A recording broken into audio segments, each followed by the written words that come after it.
नमस्कार विद्यार्थी मित्रांनो, मी पंकज स्टडी मॅथ या आपल्या एज्युकेशनल प्लॅटफॉर्मवरती तुमचं स्वागत करतो। तर आपण पाहतोय CET परीक्षेसाठी पर्यावरण अध्ययन या विषयावरील अतिमहत्त्वाची प्रश्न उत्तरे। तर चला सुरू करूया पहिल्या प्रश्नापासून। प्रश्न क्रमांक 1, भारतवर्ष का राष्ट्रीय जलीय प्राणी है।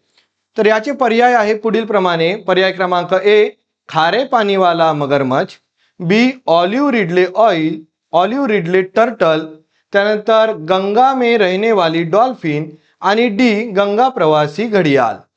ठीक आहे, तर या प्रश्नाचं योग्य उत्तर असेल गंगा में रहने वाली डॉल्फिन। तर मित्रांनो 18 मे 2010 ला पर्यावरण एवं वन मंत्रालयाने गंगा नदीतील डॉल्फिनला भारताचा जलीय म्हणजेच राष्ट्रीय जलीय प्राणी म्हणून घोषित करण्यात आलेले होते। तर गंगा नदीतील डॉल्फिनला गंगे नदीच्या शुद्धतेचं प्रतीक मानलं जातं, कारण ही जी डॉल्फिन आहे ती केवळ शुद्ध पाण्यातच जिवंत राहू शकते। तर चला पुढील प्रश्नाकडे जाऊया। प्रश्न क्रमांक 2, काले हिरण म्हणजेच कृष्ण सार के संरक्षण में किस धार्मिक समूह की परंपरा है। काले हिरण म्हणजेच काळवीट।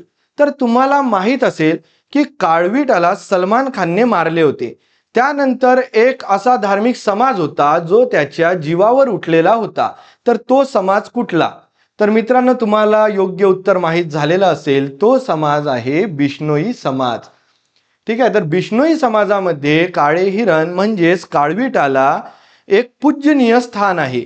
त्यामुळेच तो समाज जो आहे हा त्याच्या संरक्षणासाठी नेहमीच आंदोलने करत असतो। ठीक आहे, तर पुढील प्रश्नाकडे जाऊया। प्रश्न क्रमांक 3, फ्लाई ॲश अपशिष्ट उत्पादित होता है।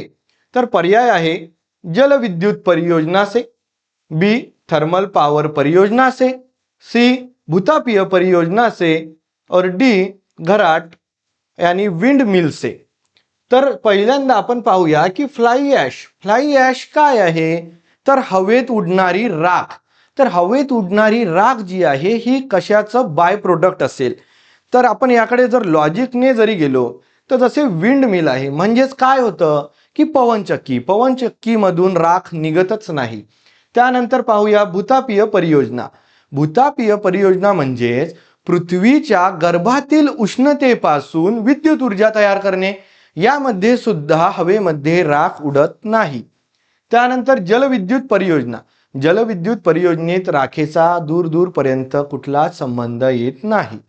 तर हा जो आहे थर्मल पॉवर परियोजना। तर थर्मल पॉवर परियोजनेमध्ये कोळशापासून विद्युत निर्मिती केली जाते, ज्यामध्ये त्याचे बाय प्रोडक्ट म्हणून जी आहे ही राख हवेत उडत असते। तर फ्लाई ॲश ही कशाचं अपशिष्ट असेल? तर ती असेल बी थर्मल पॉवर परियोजना। पुढील प्रश्नाकडे जाऊया। शैवाल है म्हणजे शैवाल क्या है। तर पर्याय आहेत उत्पादक, त्यानंतर उपभोक्ता, शाकाहारी आणि अपघटक।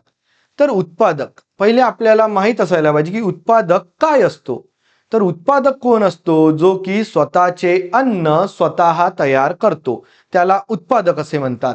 त्यानंतर उपभोक्ता हा कधी पण अन्नासाठी दुसऱ्यावर अवलंबून असतो।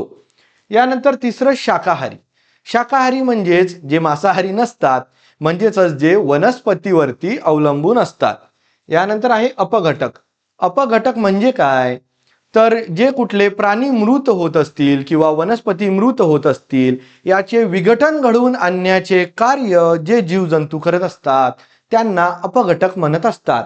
तर यानुसार उत्पादक म्हणजे शैवाल जे आहे हे स्वतःचे अन्न स्वतः तयार करत असल्यामुळे या प्रश्नाचं योग्य उत्तर हे उत्पादक असेल। चला पुढील प्रश्नाकडे जाऊया।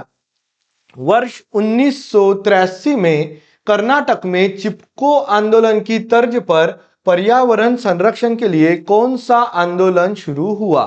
तर पर्याय आहेत ए अपिक्को आंदोलन, त्यानंतर बी पांडुरंग, सी अम्मा आणि डी गुब्बी। तर आपण जर तर्क नाही म्हणू शकत आपण याला, पण चिपकोच्या सिमिलर अपिक्को आपल्याला दिसतं।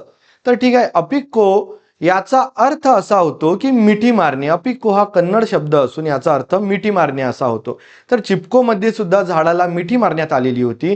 तर अपिक्को या आंदोलनाचे नेतृत्व जे होते हे पांडुरंग हेडगे यांनी केले होते आणि यामध्ये सुद्धा वनस्पती वाचवण्यासाठी वनस्पतींना चिपकून हे आंदोलन करण्यात आलेले होते, ज्याला अपिक्को आंदोलन असे म्हटले जाते. चला तर मग 5 प्रश्न आपले झालेले आहेत आणि पुढील प्रश्न हा आपला होमवर्क प्रश्न म्हणून आपण देत असतो की जो आहे की खाद्य श्रृंखला में सर्वोच्च उपभोक्ता यानी शीर्ष शिकारी कौन होता है. तर याचे पर्याय तुमच्या समोरच आहे, मेंढक, गरुड, साप आणि कछुआ. तर या प्रश्नाचं उत्तर तुम्ही आम्हाला कमेंट बॉक्समध्ये कळवा आणि व्हिडिओ आवडल्यास व्हिडिओला लाईक करा, शेअर करा आणि सबस्क्राईब करायला विसरू नका. धन्यवाद.